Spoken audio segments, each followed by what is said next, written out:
So warm-up questions I hope. Yeah.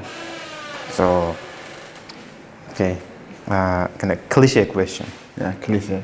Yeah, what are plans My plans? for near future? So if we talk about a couple of years, like 1 or 2 years, first thing I have to get hitched. I gotta get married and settle down somewhere, and I'm also interested in to further my studies, doing some masters and PhD until I get 30. On your major, dietitian or No. It can be economics. tourism economy? No. It's basically That I'm interested in microeconomics. What is microeconomics? Microeconomics is, let's say, it starts with with the management of your household expenses and household income. So, and it goes up onto the level of regional economics. This is micro. And if it is on a national level or international level, then it's a macroeconomics. It's about the budget of a particular country. Budget of a family, country. Yeah, that macro is a country or global GDP, let's say. But micro is on a family level. Even personal budget I might just manage can be micro. Yeah. Okay, where do you want to? I'm not really interested in anywhere to study about that for that. So it can be Europe, it can be South Korea again, Japan, China, or even Uzbekistan. But I'm not interested in where it's going to happen. What I'm interested in, it's going to happen. So that's all. Because I need PhD. That's all. I just want to have stable lifestyle at the university. And where can you work? Obviously, according to your major, you're not going to work in a bank. No. Because bank is not involved in this major. No. I am not going to work in anywhere at all. It's going to be still education kind of sector. University? Universities. Just from private teaching institution up to a higher education level. I'm gonna teach there too. So that's it. So I've never been interested in teaching at schools. Recently, I have received an offer to presidential school to teach in English, but I just rejected it because it's not my type. It's not my thing. School thing. Yeah, school thing. Because I don't see myself kind of school teacher. Perhaps professor can be a different scenario for me. Yeah. All right. What about you? For me, no, you. I haven't made up my mind yet. Why not? I don't know. I have some possible plans for the future. One of the main one is, but it's really difficult. Not for me, for everyone. I mean, I have to jump from a different job sector to another, the wholly different one. I mean, web programmer, and I have been teaching, and I studied how to teach people at university, and now I'm going to jump on this sector, and it's wholly different. They both are different, and my plan is this. I mean, first of all, start working in a bank, because any bank needs programs, I mean databases, and then I can work in a private company, an IT company. Why did I think about it? Because one of my friends, but he studied at university, his major was database, and firstly when he graduated from university, he started working in a bank. He worked there for 2 years as a databaser, and then he started working in an IT company. He has been working, I think, for 1 year. And this is the main plan, but it's really difficult. I mean, jumping from this sector to another, because they both are different, as I said. Wow. Yeah, the completely different sectors. Yeah. Just extra information. A couple of days ago, I read an article about artificial intelligence being tested as a teacher at schools in Great Britain. I was really kind of swayed by it because I've never thought about it. I thought about it before, but I wouldn't think it would come that soon. I think it's common in articles, in videos, scientists, even journalists, they talk about one day robots will replace teachers. And I don't think it will happen, because we have written a lot of essays about this topic, and we can say a lot of disadvantages that belong to robots. They cannot improvise, they cannot work with, sometimes you have to work with students' emotions. I mean, sometimes they become very frustrated, and robots cannot help because they are programmed on specific way, and they cannot change, they cannot adapt to the situation, new situations, unexpected situations. So I don't think it will happen. Yes, in some way AI, artificial intelligence, can replace, I mean, all of the jobs, not only teachers, accountants, web programmers, and many other jobs. But they cannot, I think they cannot wholly replace them. Yeah. Not teachers, Yeah. especially teachers. Yeah, it can change the whole society completely. For example, from one sector up to another. Yeah, they are going to be game changer, but they cannot change the whole situation fully. Yeah. But everything will just still depend on humans. I mean, the main thing. Maybe kind of small chores, they can do them, but the main managing those robots, that AI will be in hands of human beings. Yeah. Now let's introduce. Okay. Assalamu alaikum to everyone, dear subscribers. Now our next episode, and our official guest is Ismail John Ahmadjonov, and I'm kind of official host here, Ulubek Mahmudjonov. And today we are going to talk about different topics, not only about IELTS or education, different topics, but all of them are rooted in education and working hard, and about personal development, I guess. I hope so. Yeah. So it's going to be kind of interview based, but I can ask you some questions, and at the same time I'm going to answer these questions myself. I mean, we both will answer the questions, and the person who is watching can kind of conclude from mixing them. Yeah, sure. Okay. Thank you. First question. It's about kind of introductory topic, like an introduction. It's really interesting for me. I'm really interested about the teachers. Yeah. I mean, teachers from the past who worked in education centers in Hojabad.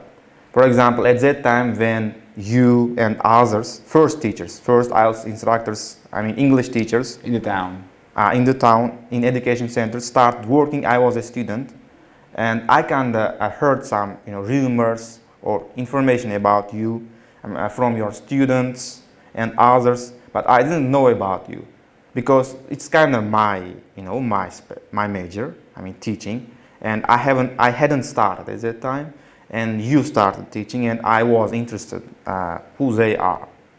So I know some of you, you and other teachers, and now I'm going to ask you a question: what pushed you? I mean, what encouraged you to be a teacher? Because you didn't study to be a teacher. Yeah. I mean, education center, but you start work.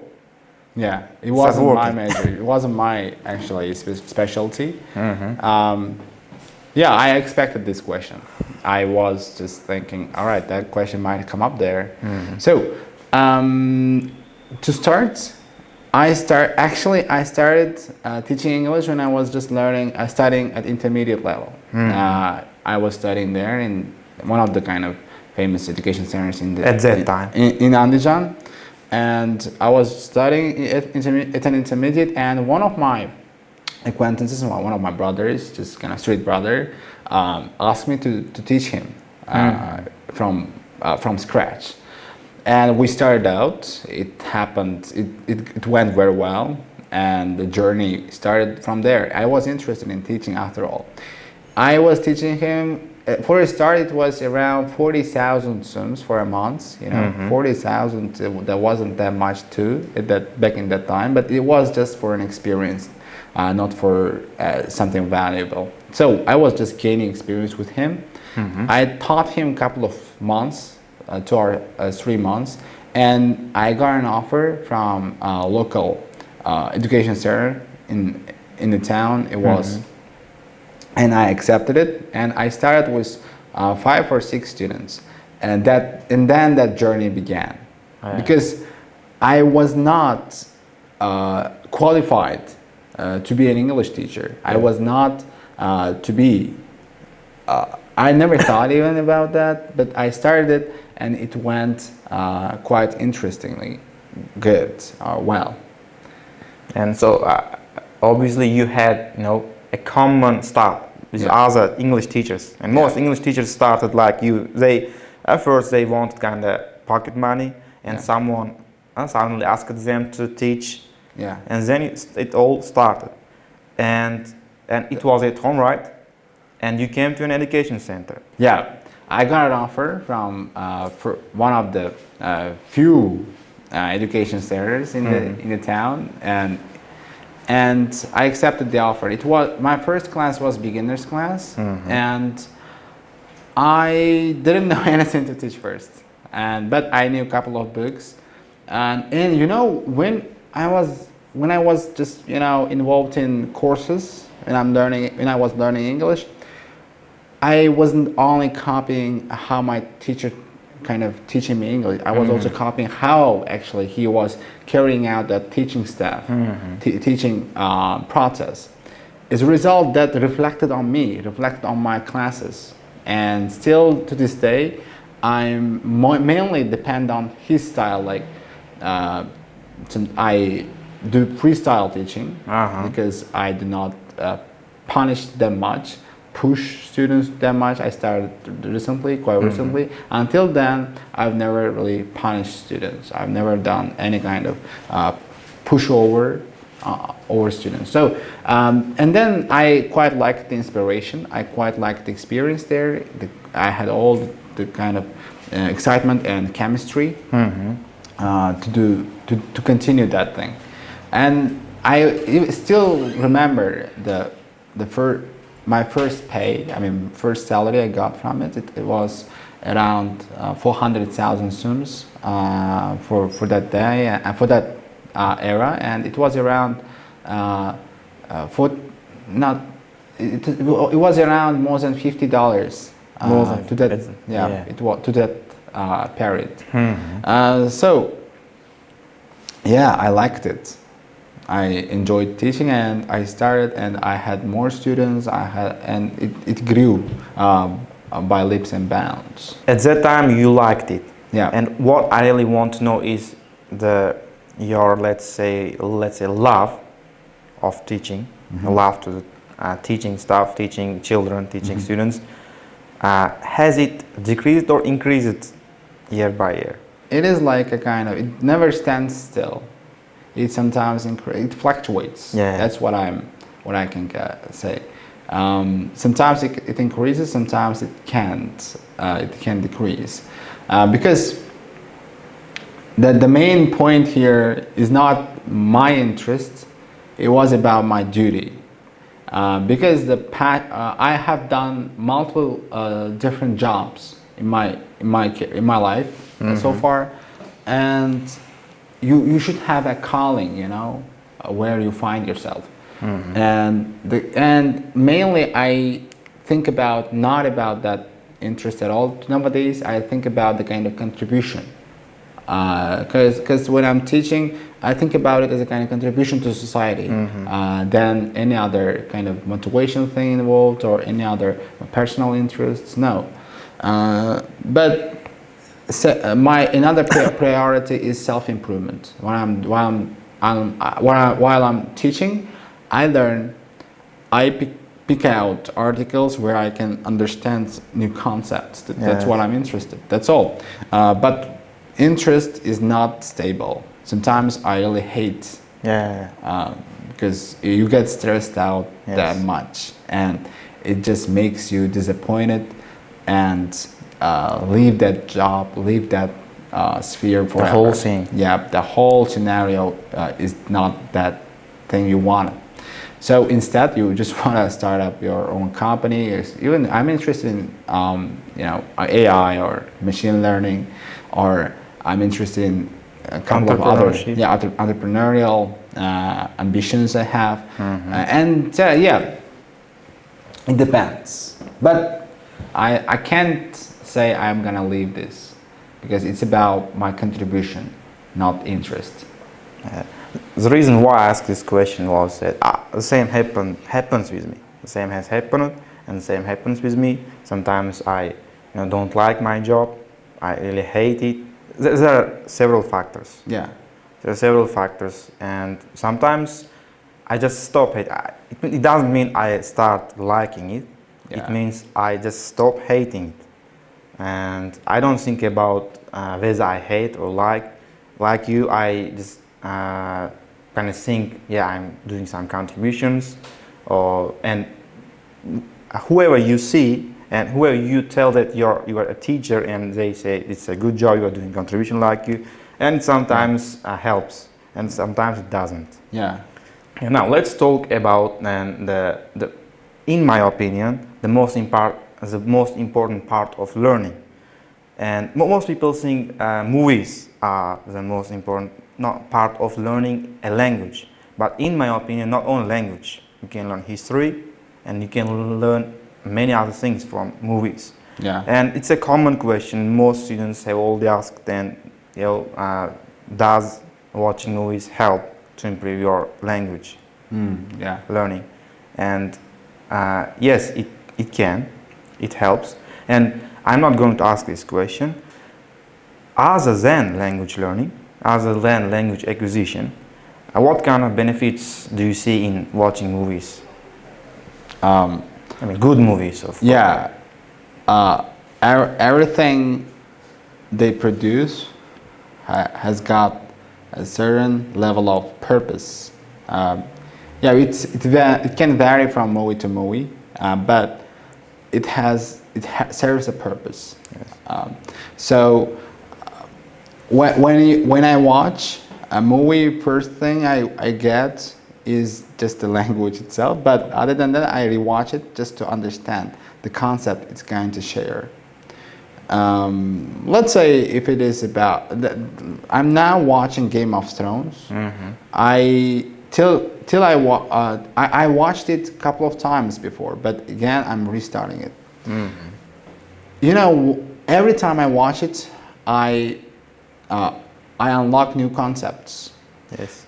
Actually, Game of Thrones is not about just dragons flying and kind of wartime or battlefields or someone killing others. No, it's about politics there. Yeah. Kind of management of the whole country and the greed for the throne, and there at the same time it can teach us how to manipulate others and how to cheat. People that movie showcases the lifetime back in the history that might not have even existed. It's in the imaginary world. Yes. But to this day, or that movie still reflects this day. We still cheat, and it shows the elites cheating. The elites just cheating on the public society. Yeah. They're just manipulating the public for their own advantage, for their own goods, and the masses are just dying for nothing. That's what I am. And that movie still presents the honor, loyalty, but it is not overrated. It's underrated. Cheating, that politics, the kind of game of politics is just something that you have to take as a lesson there. Yeah. One of my acquaintances who watched this video said this, the same. Yeah.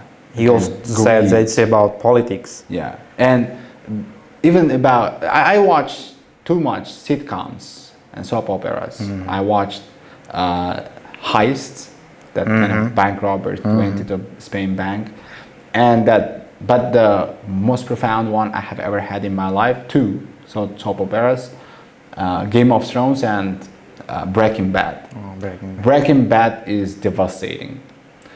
It shows still the same game is played there, the game of greed again. And because once you get something, you want more. Yes. And that more thing keeps you doing that, even if it is bad, it keeps you doing that over and over again. Even if you get more of it, you never get satisfied. So we have to, I learned that from Breaking Bad is have to say enough when it's enough.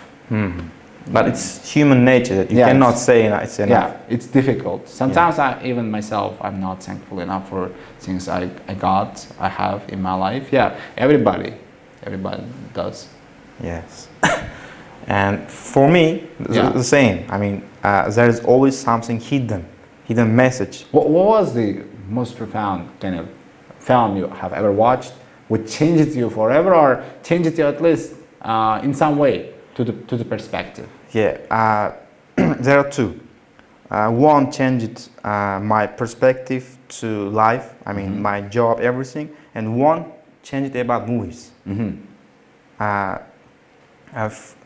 one who changed my perspective about movies is Interstellar. Oh. As I said, there is always a hidden message in any movie. And when I first watched it, I didn't like it. I didn't like that movie. And yes, I watched some, before I had watched some YouTube shorts, and one of the physicists said it's the plot, the scientific thing in Interstellar is quite like the real life. It's not that fantasy. And I understood, but I didn't like it. And most of my teachers even said that they really liked the movie. But when I watched it second time, and I realized some things like the love of father to his daughter, and most parents, the thing that it's actually I realized it first, and then I watched it on YouTube Shorts. Most parents nowadays, the hidden message by Christopher Nolan, the film director, most parents nowadays miss the childhood and teenagehood of their children. Wow. Like the father in Interstellar. Yeah. Wow. He went away. He went away to space. But it's like, yes, parents are at home and children, but they are missing their children's life. He comes back when his daughter is 70 or 80 years old? Yes, before she dies. That's what I'm... A few seconds before she dies. Yeah, you unlocked a new discovery for me now. Yes, and it changed my perspective about movies. Movies can, hide a lot. And you have to rewatch it. Wow. To unlock the hidden messages. I watched it a couple of times. I was just thinking about, one of my friends told me that the same thing, like not that same thing, but he told me that movie has got a special meaning there. You have to watch it. And I watched it. I was looking for kind of scientific understanding there, but it was just simple. I was just, all right, what was that thing? Is it about space? Is it about galaxies? Or what is it? I didn't find it. And all right, there must be something again. I have to watch it sooner or later, and I stopped it there. But now you unlocked it. Wow, that I didn't really pay very close attention to it. And it means film directors are much more clever than us. Yeah, they see something. Yes. That we can't see. That's why they're creative, right? And it's really beautiful the way they, give it to us. Wow. They hide how they hide. You have to, you know, rewatch it. You have to be, you know, you have to you should have good background knowledge to understand the meaning, the real meaning, the hidden message. Wow. And most people, when they watch Interstellar, they kind of like the quote, the human being was born on Earth. It doesn't mean they should stay there. They kind of realize this. They think that this movie is about this. Yeah, I mean, they related to it. yes, we're not meant to stay on Earth. But yes, it might be another message. Yeah, that has. But the major one, the focused one, is this. It's about parents. Therefore, that in the movie, most scenes emphasize the dad's relationship to the daughter. Wow, kind of in her room, the books thing, you know, kind of dust coming onto it. So wow, that's interesting. That I never thought about it.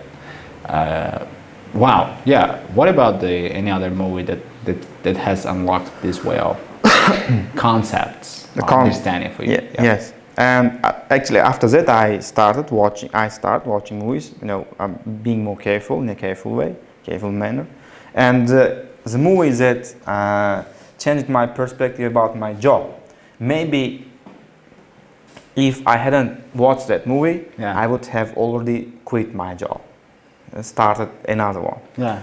And it's not about education. Most people assume it's about education. Most people think it's Ron Clark. You know, Ron Clark, a dedicated teacher. But it's not that. But our teachers at university always, you know, encouraged us to watch that movie.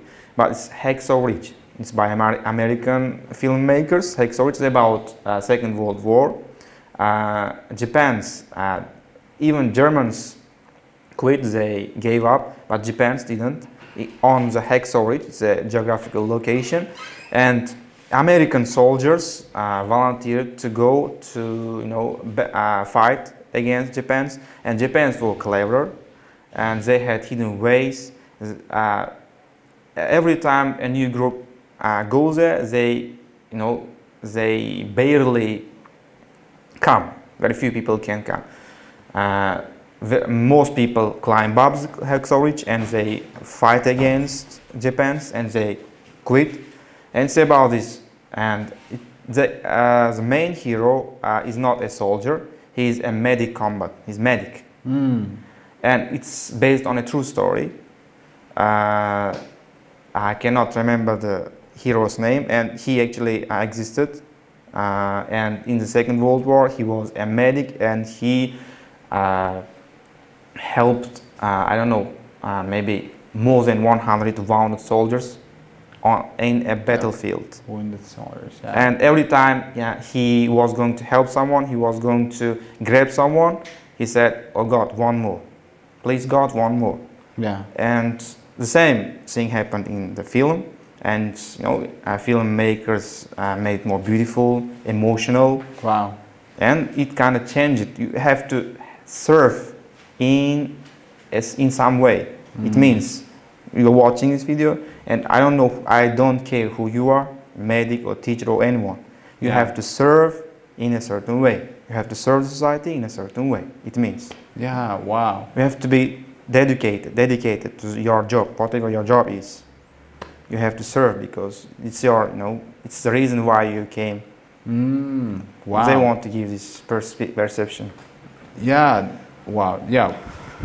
Thanks to that movie. Now you talked about it, and thank you. That also makes me now realize. All right, dedication is the thing. Yes. You gotta have a certain level of sheer humility. At the same time, sheer determination and commitment to what you do, right?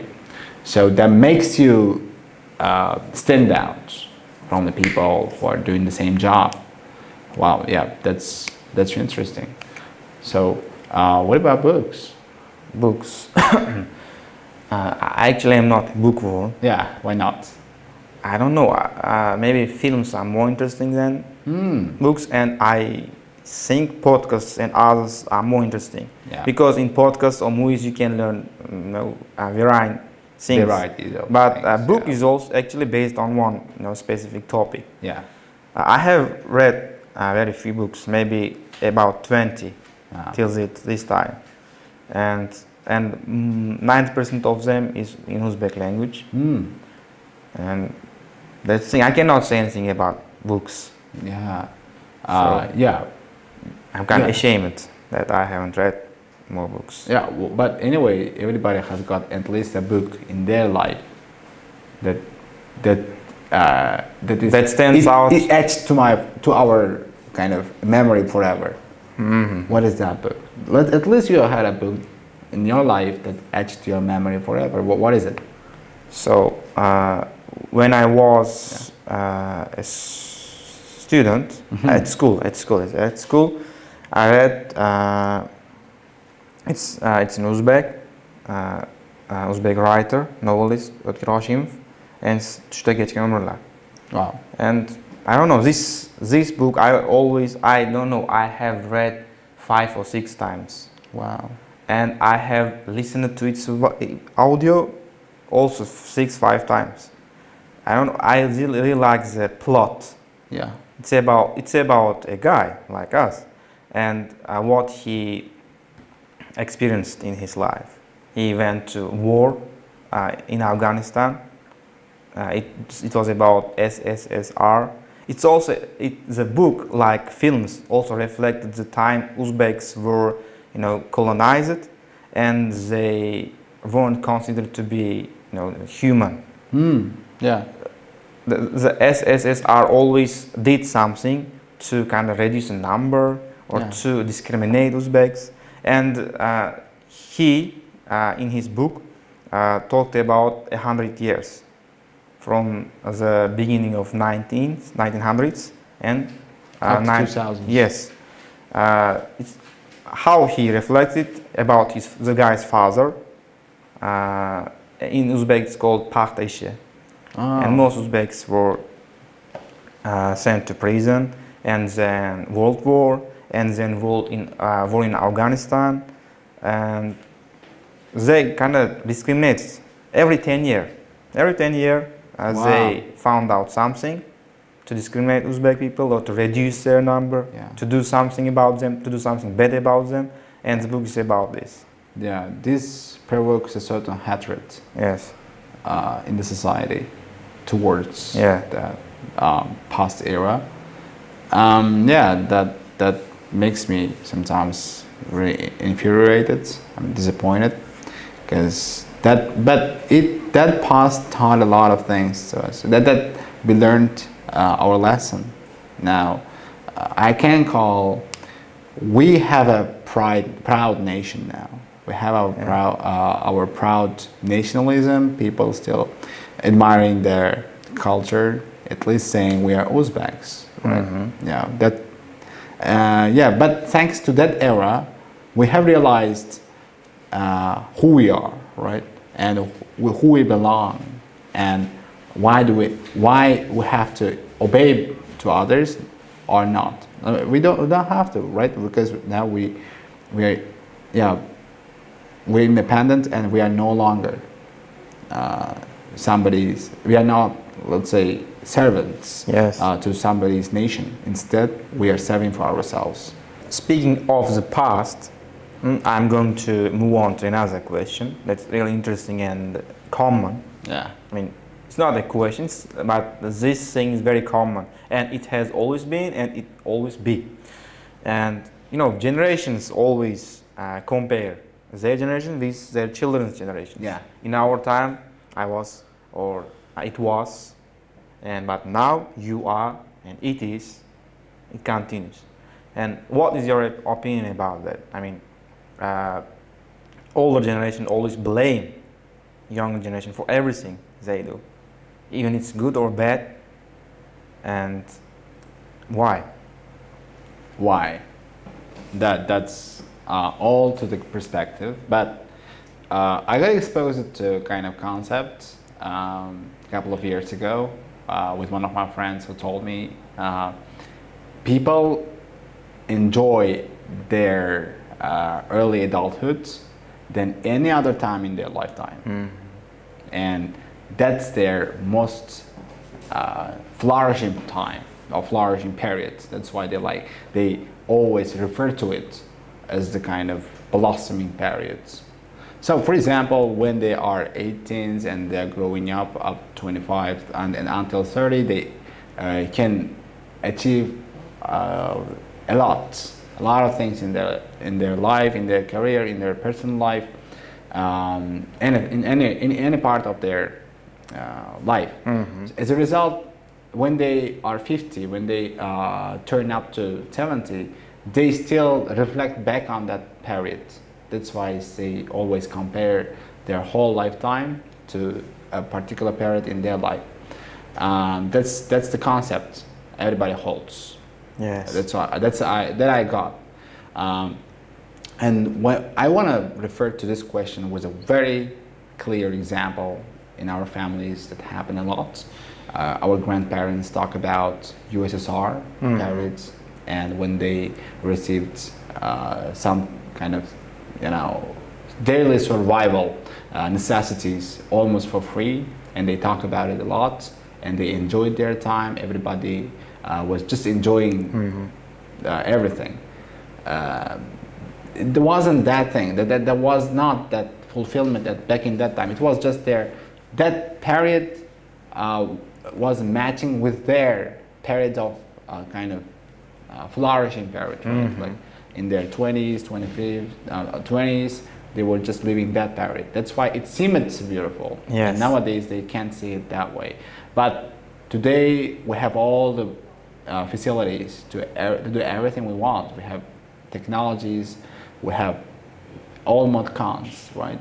So the main reason for it is just the kind of exposure to what you think you have in your 20s can make up your mind a lot for the majority of your life. That's why I would definitely say back to my 18s, if I traveled back in time, I would dream big.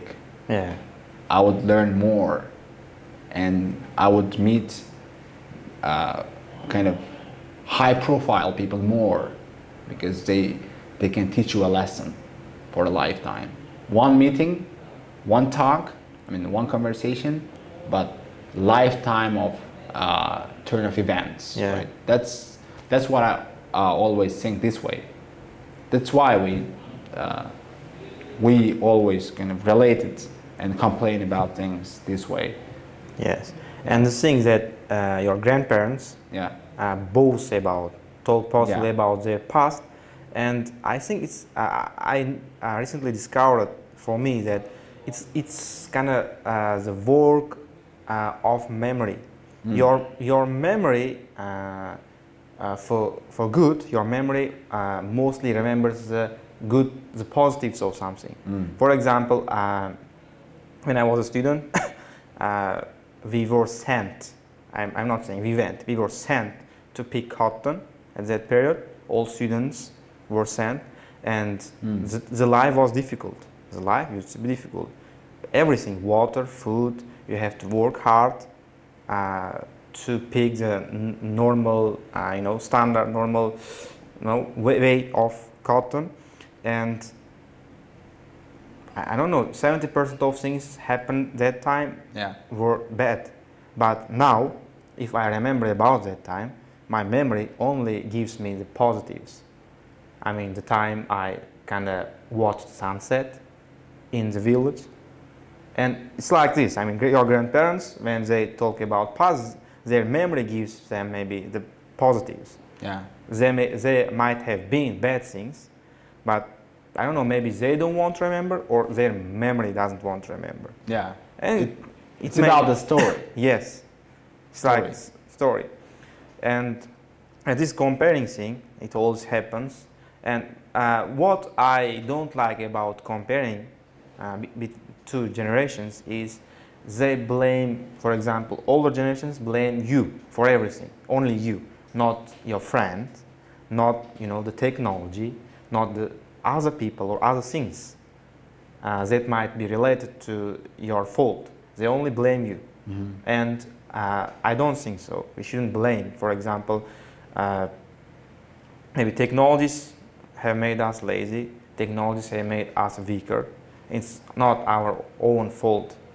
There are only at least 2 or 3 people or things that we should blame, right? Yeah. And there are other factors. Yeah. By comparing, you have to take them into account, right? Yeah.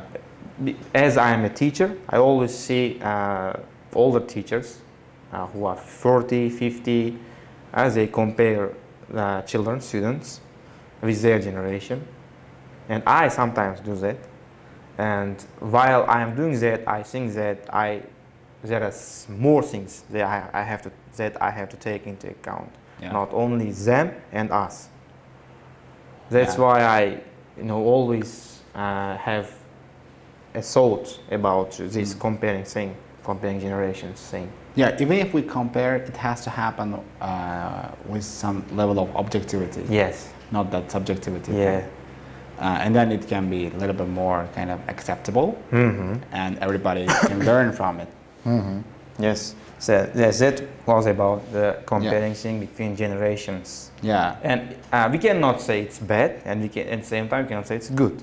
But it has to be done, taking into account some things, and as you said, objectively. And can I ask another question? Yeah. Because it's really interesting for me, and I think interesting for everyone. Should be interesting for everyone. It may be about some criticism, or I don't know. But actually, I don't want to criticize anyone, and I don't want you to criticize anyone. But what about the influencers in our day?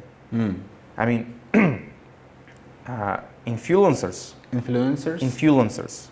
Yes, on Instagram, on YouTube, influencers. They are doing the most part, I think. Yeah. In young generation's mind, right? By changing their perspectives about anything, and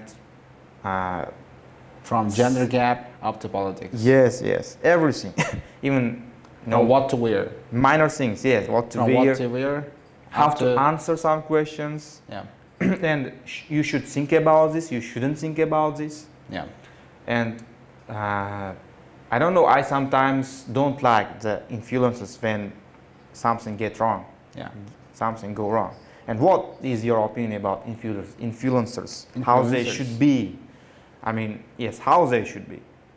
I cannot give a specific standardization on how they have to be like, but I can give a very good example for what's going to happen if it grows this way and people take too much of it. And sometimes we cannot make sense of it at all. In 1950s, Industrial Revolution came in power, came into the society in 1900s or before that in Great Britain, and spread all over Europe. And up to 1950s, it grew massively, and people started to produce in mass for the society. And we learned how to cook food, how to prepare food for free or for almost free, or for very lowest amount of payments, for lowest amount of money. So as a result, we produced massively for all, and people start to eat and enjoy food more than any human in the planet before their time, in the history. As a result, exposure to eating too much became a new kind of disease, created new kind of diseases after 1990s. Yeah. We now have obesity. Yeah. We have diabetes. All coming out of eating too much. Now we eat too much than any other humans. So in the past, people died because of eating too less. Yeah. Today we are dying because we are eating too much. You know, that kind of change of concept. Yes. After the emergence of technology or internet, a spread of information, humans have been exposed to the world of information that they have never been to, or that they were never been used to at all in their whole lifetime or in their whole history of humankind. As a result, now we are coming onto a new era. We are becoming exposed to massive amounts of information where we can't pick out the clear or justifiable one, and we can't really focus on a specific detailed info. Yeah. So what I mean, this is the two comparisons of two kinds of products that humans have created and produced. I don't know what is going to happen after too much information being made after 10, 20 or 100 years, but I'm sure it is going to create new kinds of diseases that kill us. In the past, people might have read at least a book in their lifetime, or none. They have never read. But now we are not only reading, we are excessively taking in information. Now we are living information overload society, overload life. So when it comes to influencers now, everybody can do propaganda. Everybody now can broadcast anything at any time and anywhere in their life. It's possible. But it's now not about the influencers, also about the social media. Now it's about society. Whom to pick up, whom to focus on, and what information to take advantage of is more important than the influencers' standards. Because we cannot make a particular standard on what kind of values they have to share or what kind of morals they have to follow. No, we can't, because we just say liberalism thing and everybody can talk about free speech thing, you know, freedom of expression. So from that perspective, I think we now as a society have to pick up the information, relevant information we want and focus on it. That's all. But just because of the illiteracy level in the society, immaturity, you know, that children, people are being swayed by the kind of we can call biased information that influencers are sharing. Yes. They, you know, that one famous one on TikTok who lives in Russia, that he seems like a kind of medieval age man or Stone Age man. Yes, with beard. With a beard. And that man, he's got massive following here. Yes. And when I criticized him, one of my students told me, "Teacher, he speaks the truth." Wow, you were swayed by it, you know? But everyone sometimes speaks the truth. Yeah, everybody can speak truth. Yes. But life is not about truth and truth and lie. It's about your reality. And he can talk about both religion and he sometimes swears off. Offensive statements there. Yes. What the heck is going on there? I'm just like, wow, where are we heading to? That's why now we have to be able to pick out the best the information we want for ourselves, and we have to be sorting out that and censor that. And once we take in this information, we have to be able to consume it and digest it as a kind of food. Yes. And we have to make use of it as an energy. Otherwise, we're gonna have other sorts of diabetes in the mindset or in the brain, I think. You're right, but what I'm going to talk about is, young people. Their mind is so weak, their mind is so vulnerable that everything that can come in. And in this case, it's not about people who are watching the video. It's about people who are making the video, right? And good influencers, I mean, interviewers, bloggers, actors, football players, I'm quite sure they know that they are responsible for what they say in front of public. Yeah. And they should be. Yeah, they are careful for it. Yes, at our age, we know what is white and what is black. As you said, we can easily, sort the information, and we can even, tell our opinion about this. But when it comes to younger generation, 18 and lower, under 18, they cannot sort information. And it's about a person, his appearance or her appearance is, good looking, she or he is good looking, and the full appearance, clothing, and maybe the way they speak. And I actually read this effect, there are different effects, butterfly effect, Howell effect, and I read one effect that if you think someone is good looking, and you think that everyone about him or her are good, everything about him. Yeah. You start thinking that, and the same thing happens with younger generation.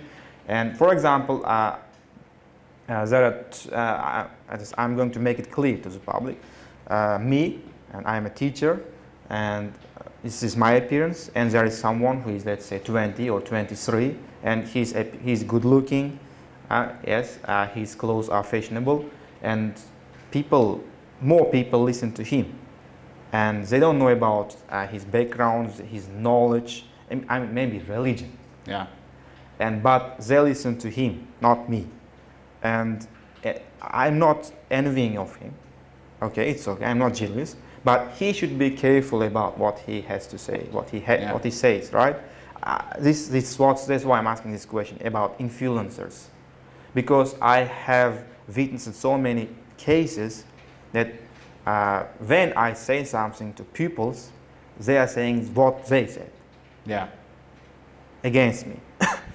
And I know those people, those influencers. I sometimes watch their videos, or maybe hear someone who has watched their videos, and that's I'm saying.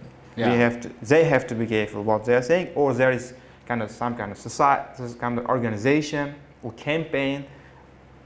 They should be working with what they say, what they do. I don't know, because it massively affects the young people's mind, their behavior, their treatment to everyone. Yeah, it does. and one thing, and by saying influencers, I'm talking about film directors. I'm interested in movies, and Tarantino, a film director, if you know him, and almost all of his movies, main heroes smokes cigarette in a very beautiful way. If you pay attention, the main hero smoking a cigarette, it really attracts. And I'm quite sure someone aged between 16 and 20 might have taken up smoking by overwatching these films. Yeah, it really attracts. Yeah. And the same thing might happen with videos that influencers make. Yeah. I think. Yeah. Because I don't know, at that time I might have started smoking because the film is really nice, and the plot and the main hero and whatever he or she does is really attractive, even smoking, right? Yeah. And it's about influencing. Yeah. It's all about influencing. Yeah. Wow, that's interesting, and influencers should be careful because they are setting up a whole new trend in the society. And I know a guy who looked up to one of the heroes in his films, and smokes a cigarette that way. Yeah. He just tries to imitate. Yes. This, and tries to be that kind of man. And I think he just sees that hero in the film as a kind of alpha male, which is just a story Yeah. to tell. It's actually, I think it's about wolves. Yeah. There are groups in wolves, Yeah. males, alpha, beta, something, and they talk about men like this way. Yeah, this is just a, all right, whatever. I never really paid attention to that at all, because everybody has got their own standards. Yes. And we just need to live the life based on the morals that can sustain society stable, that can sustain the society with prosperous and promising future, not with sometimes we relate it too much to animals, like to lions, to wolves, to eagles. Yeah. Like the group of yours. Yeah, I had an eagle. Yeah, and there's a kind of saying: if you wanna fly with eagles, don't swim with ducks.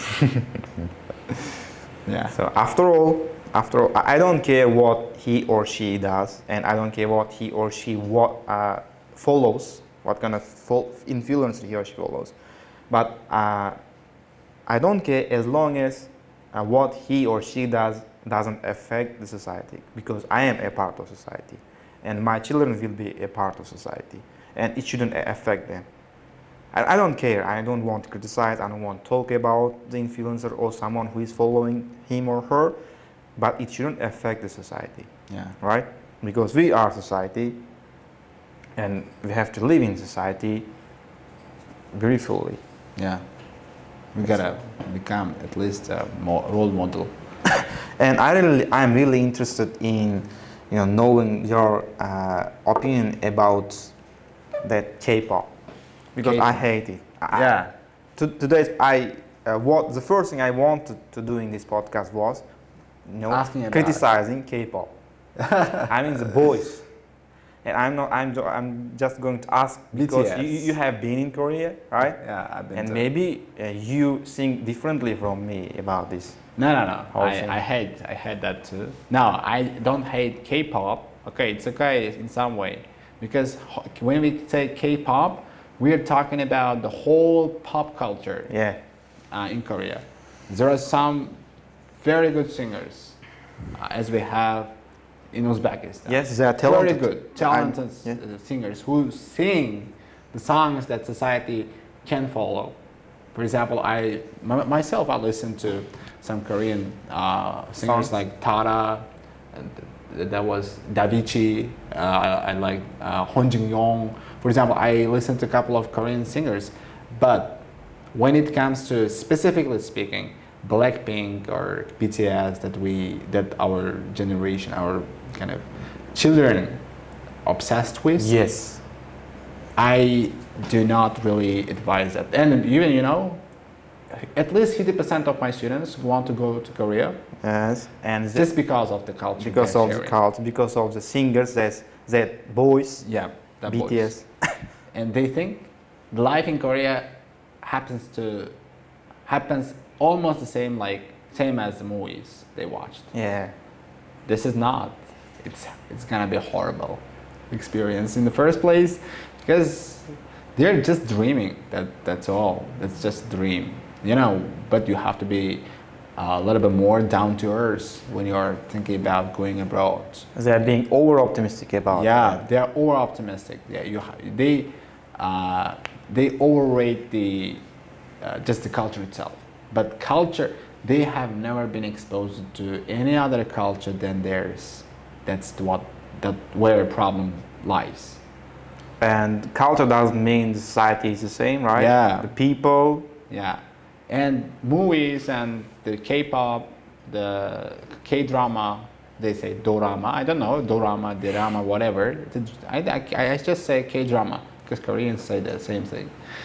K-drama, that movies share very beautifully made lifestyle where everything is at your disposal, and Like to sample in our. and you can easily overcome your problems. No, everywhere is the same. You have the same problems, which can be even worse Yeah. in Korea because you are alone. Here we are fighting in a collective. Yes. We are fighting with our family against some forces that are trying to make us worse. But there you're gonna be alone. You stand alone. So from that perspective, I don't think we have our generation, our children should be too much obsessed with K-pop or whatever. Instead, they have to find people whom they can follow and learn the morals, not the music. Yes. That's I can't say I'm prejudiced against it, but I'm just against it. Perhaps they can. I have never listened to BTS or Blackpink. That's why I can't say they sing. They sing kind of meaningful songs or not. I don't know that, but I don't think we have to follow that. Yeah. And Wow. Have you ever listened No. to Korean songs at least once? No. I Have you watched Jumong? yes, of course. We grew up watching Yeah. Korean films. Jambogo. Yes, but the male culture, male scene, is wholly different from the K-pop, BTS. Yeah. And if I say I hate, it's not enough. Yeah. And it's okay as long as they follow the other thing, not the boys stuff. Boys do, females sing. Yeah.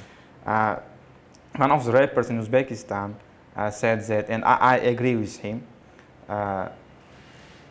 If we take something positive from those Koreans, they are too careful about everything. If it's in media, there are many more workers that work in each field.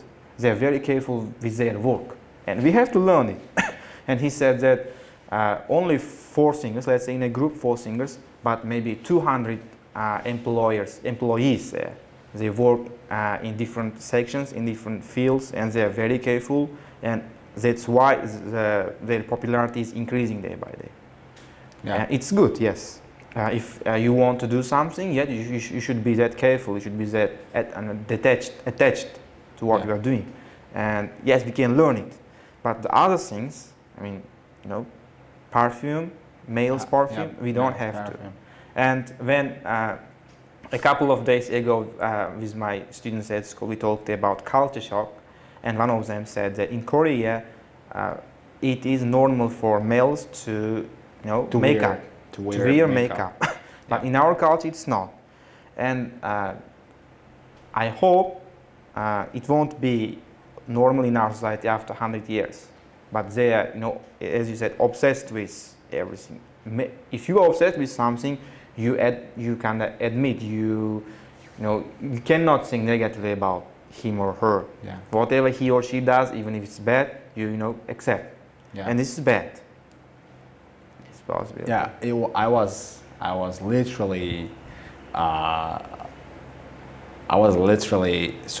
not shocked when I first saw a Korean guy coming out of university.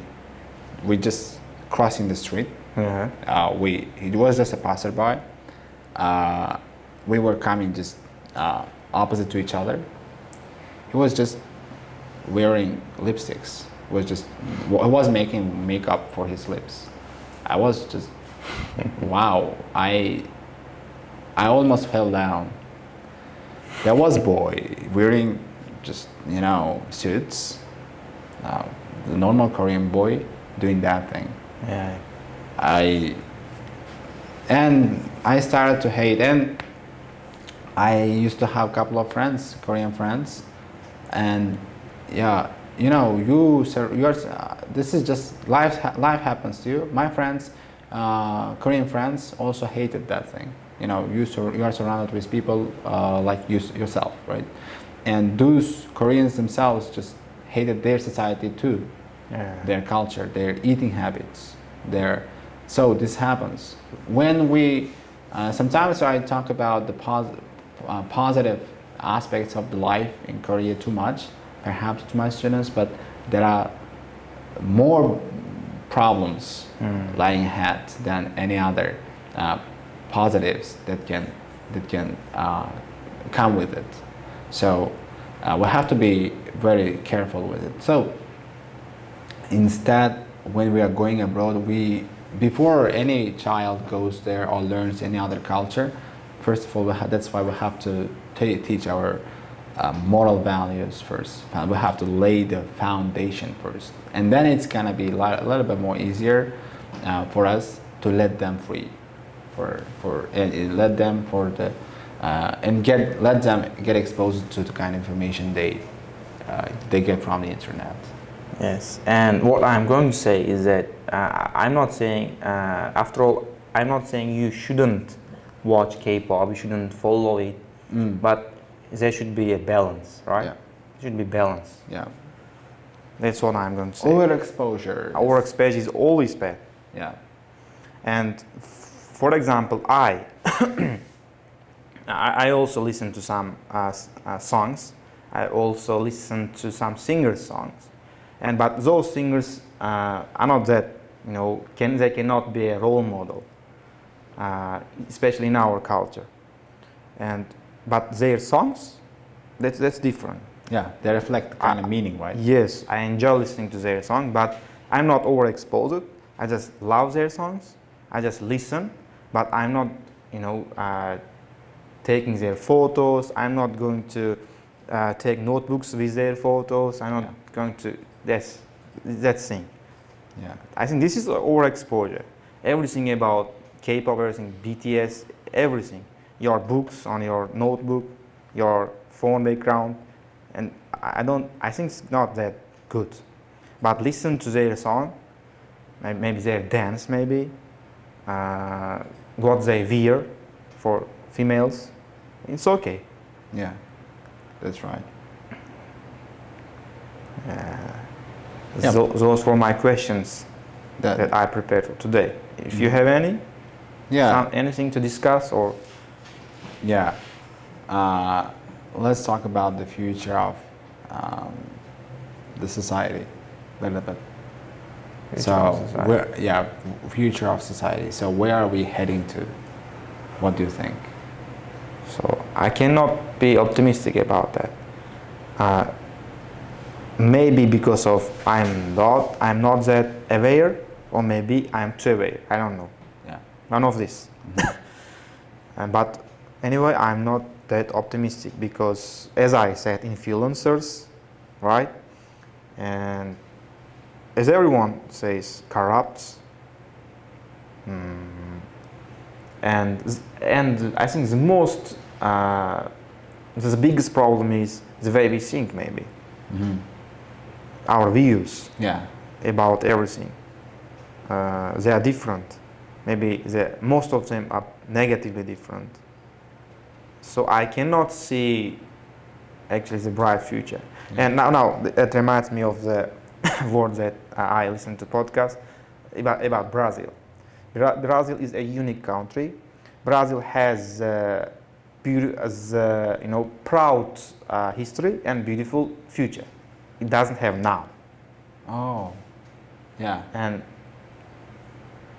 I can't talk about many countries like that way. Yeah. They have a proud history. They have beautiful future. But what about now? What about now? Yeah. And maybe now makes the future. And I don't know. This is my it's not optimistic, and I cannot say something good. Yeah. Maybe it happen. It will happen. I don't know. Yeah. Yeah. So, kind of coders now. Kind of coders are programming the culture. Let's say what we do. Yes. Because let's say we're just saying what is famous, what is on trend on social media. We repeat it every day, for example. So they are coding it. So the algorithms are just recreating the culture itself. That's why future looks like a little bit dimmer, a little bit scary, and that of course that makes you worried because we are we are not that old, right? Yeah. We are still young enough, and so we have to think about the families, the generation, the whole, and the kind of apocalypse of automation coming onto us. So that's why when it comes to, yeah, we talk about this, and some people might not understand that in society, but it's happening. So that's why we have to be, anyway, let the people know what's coming next. Yes. So even if it is very scary or it's brighter, we don't know that, but we have to let them know. It can happen or not, but at least they knew. You can predict. Yeah. And speaking of the people in the future, I heard one fact from a historian. If you ask a futurist to draw a picture of a man, he will, after let's say 200 or 300 years, he will draw the picture. The picture will be very ugly. Like, that's what we do every day. I mean, the neck is, bigger neck, very ugly, and your head some decreased, and it's the appearance of human. Ah, yeah, because of that. Yes, after many years, our skeleton might change. Now we have upright, right? Evolve over time. It's about evolution. Yeah. And when he talked about evolution, he thought that futurist is going to draw the picture like this, because of the mobile phones that we use every day, and we look at them, and something significantly changed there, our neck. Yeah, in myself it's changing. Yeah, for me it's changing. But for the whole people, humanity, mankind, it's going to change. It's going to take a while. Yeah. And it's about the future. It's about the appearance. Yeah, it's just about the kind of biological evolution, yes. Right? Okay. Yeah. And speaking of age, you and I, we are at the age where we can talk about both things, the past and future, right? Yeah. Because you know the past, you somehow saw some things, and you can talk about future because you have enough knowledge to predict the future. Yeah, based on what's happening. Yes. Now, based on what we have read, right? Kind of amount of information we are exposed to, that they can make up our reality. Yeah. What else? Yeah.